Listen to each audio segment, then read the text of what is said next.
Fala aí, galera do canal Botafogo Digital, eu sou Carlos Albuquerque. Segunda-feira, 14 de julho, Botafogo que venceu no final de semana lá em Brasília. Estamos no top 6 ali, em sexto lugar do Brasileirão. Foi a 13ª rodada, lembrando que o Botafogo tem 12 jogos, tem o jogo contra o Mirassol, que meu pai fica me perguntando toda hora quando vai ser esse jogo. Não temos ainda, pai, não temos ainda a data marcada para o jogo com o Mirassol. Sabemos só essa sequência aí de jogos do Botafogo: quarta-feira Vitória, domingo Sport lá em Recife e depois Corinthians para fechar esse mês de julho. Fogão venceu, ultrapassou a equipe do Fluminense, ultrapassou a equipe do Atlético Mineiro, que perdeu para o Bahia, e está a apenas 6 pontos dos líderes Flamengo e Cruzeiro, que estão com 27 pontos. Lembrando que o Cruzeiro ainda tem um jogo a mais, Botafogo e Flamengo tem 12 jogos, o Cruzeiro tem 13.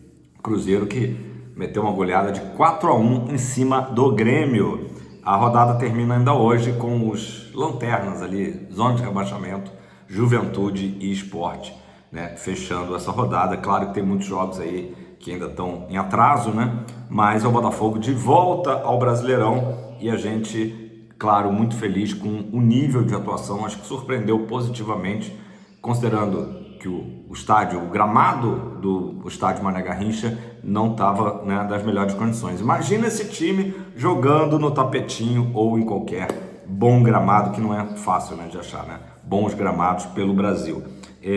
As maiores novidades da equipe, claro, além de Ancelotti no banco, ali supostamente como auxiliar de goleiros, ou como preparador de goleiros, melhor dizendo, mas auxiliar do Caçapa, e claro, as novidades: Arthur Cabral fez seu primeiro gol no Botafogo, pelo Botafogo, Natan também marcou seu primeiro gol, o Tuco Correia, que entrou bem, e o Montoro, que foi o nome do jogo. Esqueci também do Caio Pantaleão, que jogou demais na zaga. Então, ótimas notícias para esse início de trabalho de David Ancelotti. Já vou falar da apresentação dele daqui a pouquinho, tá? Galera, só antes de falar aí do mercado da bola, enquanto a situação do Gregore não se define, muitas notícias vão pipocando.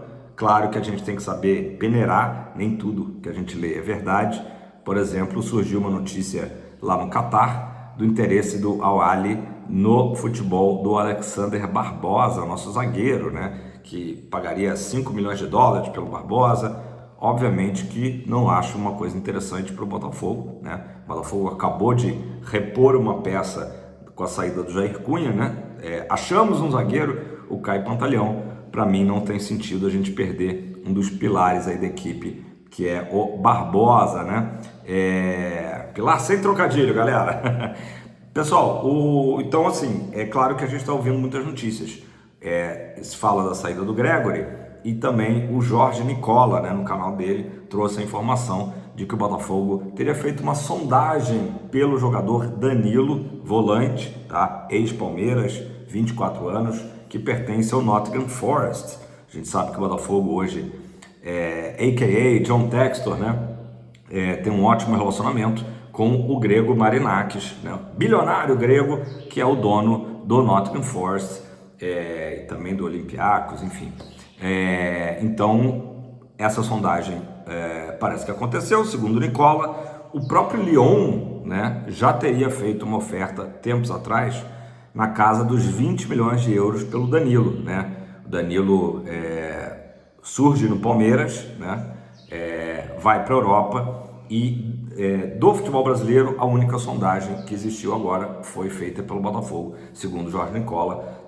Tiveram algumas sondagens também do futebol italiano, do Napoli, da Inter de Milão e também do futebol espanhol com o Betis, Então é uma possibilidade. Acredito que talvez, caso o Gregore realmente saia, o Botafogo vá atrás do Danilo. Comenta aí embaixo se você conhece, você lembra do Danilo. Seria uma boa, ele que está fora dos planos da equipe inglesa do Nottingham Forest, Deve ser negociado de qualquer forma, Se vale a pena esse nível de investimento pelo jogador de, como eu falei, de 24 anos, Nessa temporada ele jogou pouco, acabou, enfim, não tendo nenhum daqueles, check de assistência, gol, enfim, volante, né?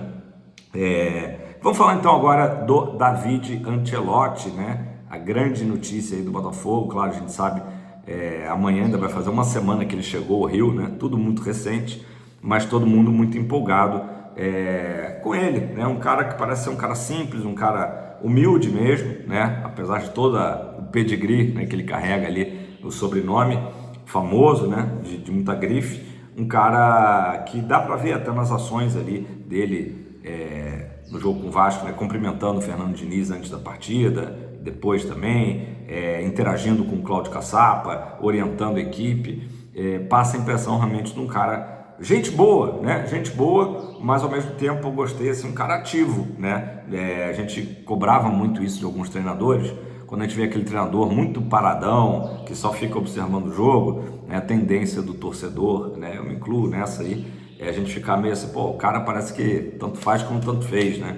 Não, a gente viu o David Ancelotti ali, tanto no banco, né, com seus auxiliares, olhando o tablet, né, estudando o tablet ali do decorrer da partida, como também indo, né, ali, claro, tinha uma hierarquia com o Caçapa, que era efetivamente o treinador, mas orientando muitos jogadores, conversando com o Alex Telles, conversando com o Vitinho, né, quando dava ali na linha lateral, orientando os jogadores. Então, me pareceu um cara muito ativo mesmo, acho que a palavra é essa, né, ligado na partida, mostrando nesse início de trabalho aí, que ainda é o comecinho, né, realmente um cara proativo, né, para usar um termo da moda.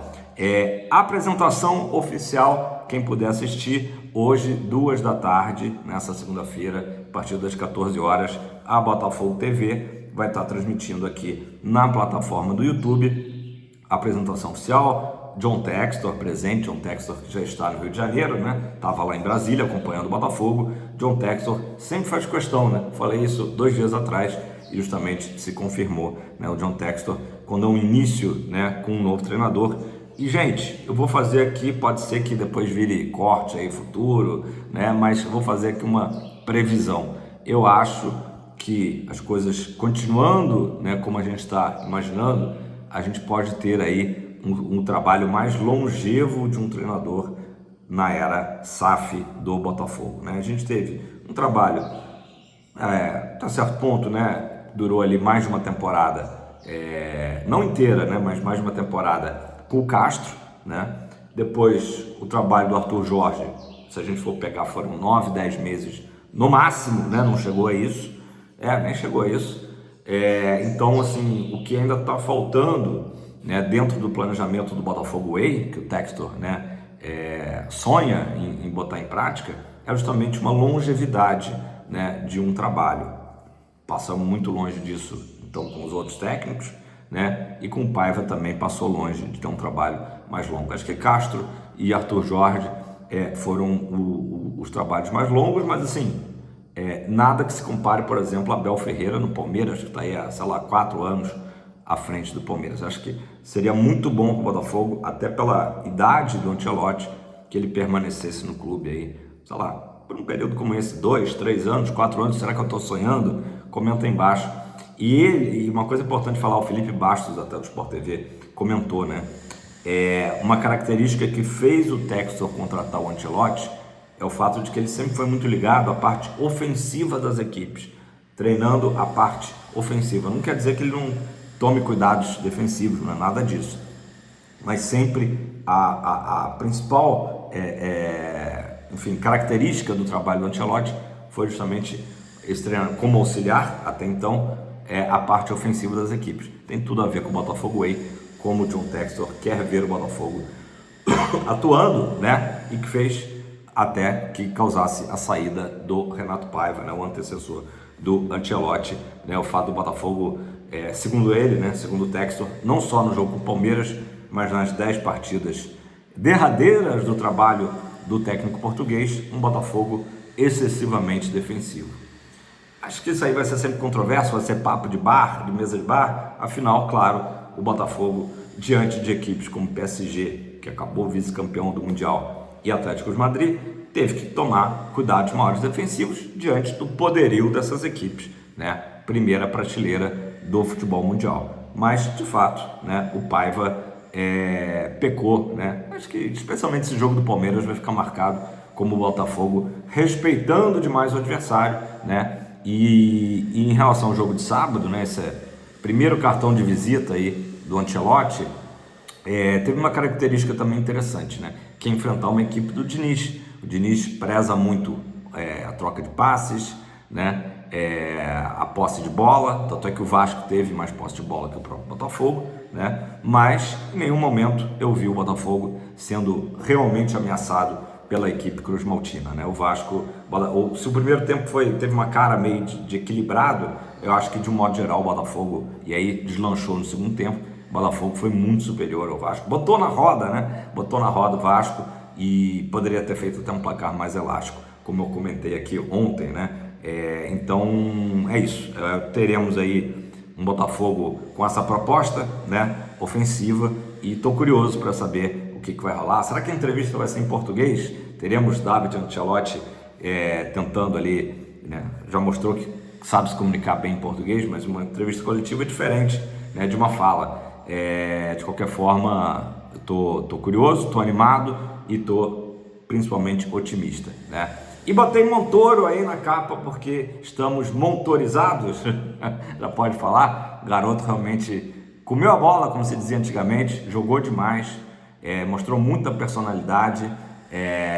Primeiro jogo dele, né, completo no Botafogo, participação efetiva nos 2 gols, né? A gente já tinha visto no Mundial que ele não tinha sentido estrear, né, com a camisa alvinegra diante do PSG, né?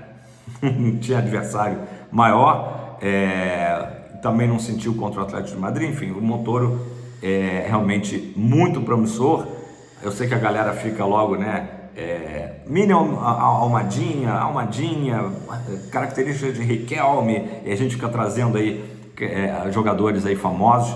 Mais importante que o Montoro siga aí o caminho dele, mostrou que é um jogador de extrema habilidade e que também faz uma leitura de jogo muito importante, né? Ele parece que ele antevê o que vai acontecer, então estamos todos montorizados, né? Muito bom, e é isso, como disse o Caçapa, né? Lapidar a joia e proteger o menino aí, né? Que ele tenha uma carreira de muito sucesso no nosso fogão, beleza? Tamo junto, aquele abraço, deixa o like e comenta aí embaixo se você tá montorizado.